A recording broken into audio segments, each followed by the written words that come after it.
Students, last video lecture में हमने कुछ रिजल्ट्स डिस्कस किए थे और मैंने आपको ये कहा था कि ये रिजल्ट्स जो हैं वो आने वाली थ्योरम में यूज होंगे। ठीक है, and I am sure, pretty sure कि आप लोगों ने वो रिजल्ट्स अच्छे से पढ़े होंगे, अच्छे से समझे होंगे। ठीक है, सो ये बहुत ज़्यादा इंपॉर्टेंट थ्योरम है जो कि हम जिस थ्योरम को हम प्रूव करने जा रहे हैं। ठीक है, थ्योरम क्या है, स्टेटमेंट क्या है थ्योरम की, if a raise to the power m, if a raise to the power m is identity, अगर a raise to power m जो है वो आइडेंटिटी है, ठीक है, then order of an element a divides m. तो क्या होगा, एलिमेंट ए का जो ऑर्डर होगा वो एम को डिवाइड करेगा। Where a is an element of a group G, a कोई भी एलिमेंट है, कोई भी एलिमेंट है ग्रुप जी का, आर्बिट्ररी एलिमेंट है, and G is a group. Group क्या है, जिसकी चार प्रॉपर्टीज है। पहली प्रॉपर्टी कौन सी है, closure, second is associative, third is identity and fourth is inverse. ठीक है, सो प्रूफ क्या है, case number one, case number one है हमारा, if m is equal to 0, अगर m 0 है तो क्या होगा, then order of a divide 0। ठीक है, 0 is nothing but m, done, we are done, हमारा प्रूफ हो जाएगा। अगर m 0 है तो कुछ करना ही नहीं पड़ेगा हमें। ठीक है, अगर m 0 है तो हमें कुछ भी यहाँ पे करने की जरूरत नहीं है, we are done, because order of a will divide 0। ठीक है,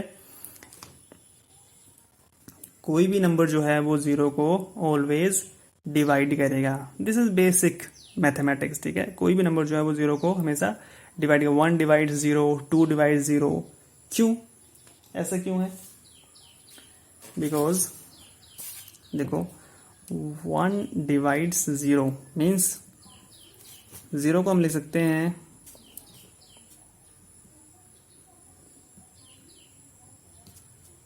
ठीक है,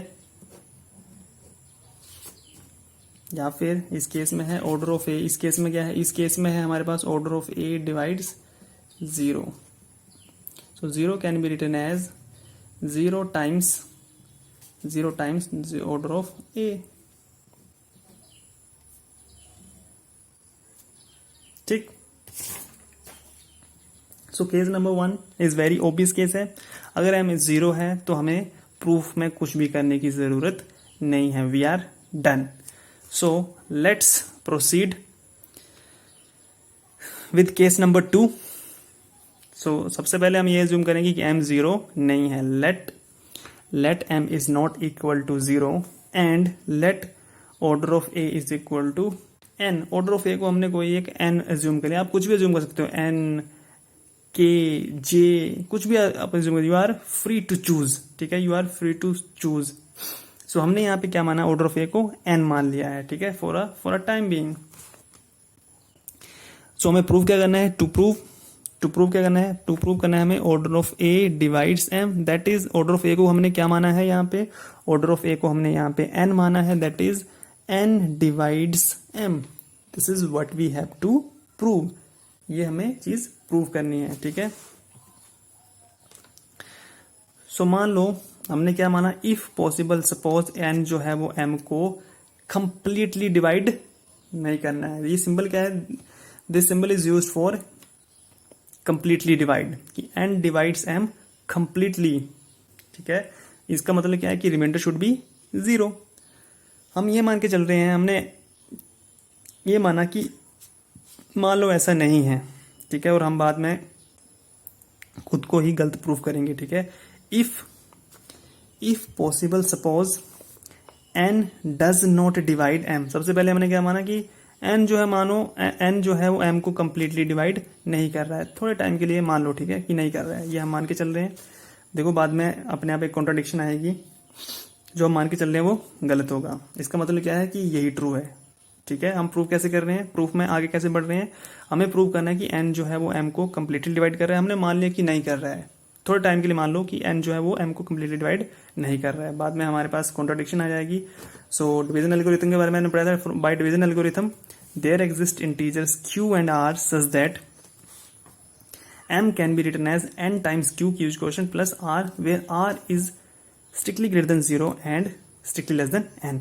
अब आप लोग अब आप लोगों के मन में एक क्वेश्चन आ रहा होगा, ठीक है, एक क्वेश्चन अराइज हो रहा होगा कि r is equal to zero वाला साइन यहाँ पे मिसिंग है। क्यों मिसिंग है? बिकॉज हमने यहाँ पे माना है कि एन जो है वो एम को कंप्लीटली डिवाइड नहीं कर रहा है। इसका मतलब रिमाइंडर जीरो नहीं हो सकता है। रिमाइंडर जीरो कब होगा?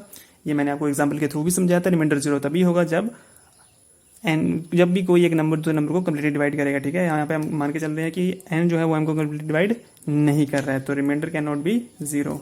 सो mark it as equation number 1। Now consider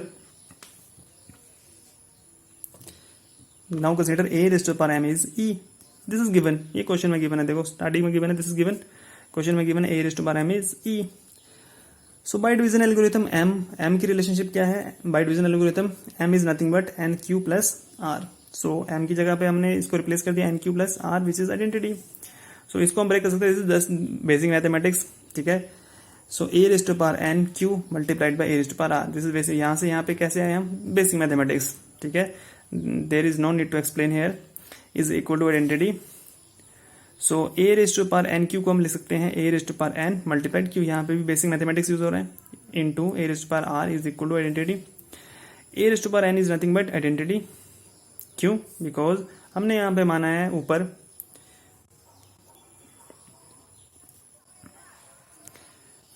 माना है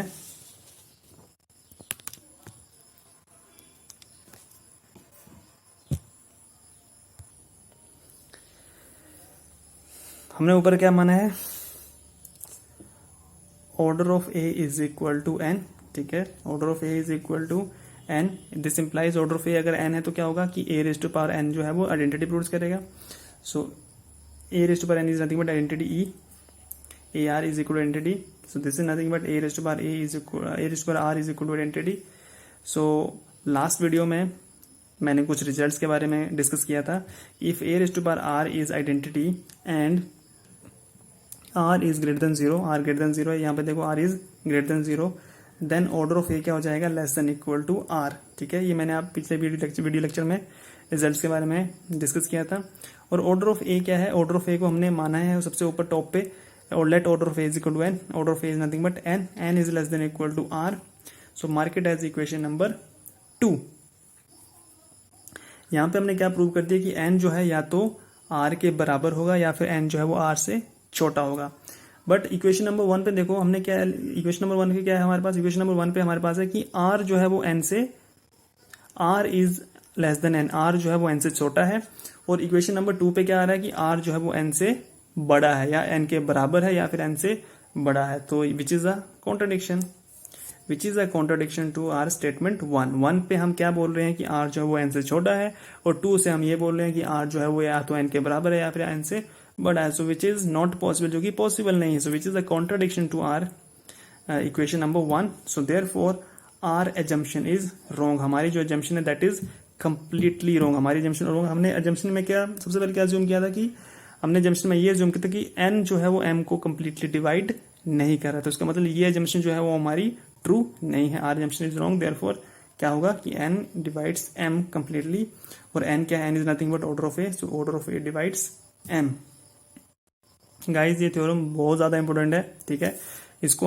आप लोगों को इसकी जो है वो स्टेटमेंट, आप लोगों को इसकी जो है वो स्टेटमेंट जो है वो याद कर लेनी है, ठीक है.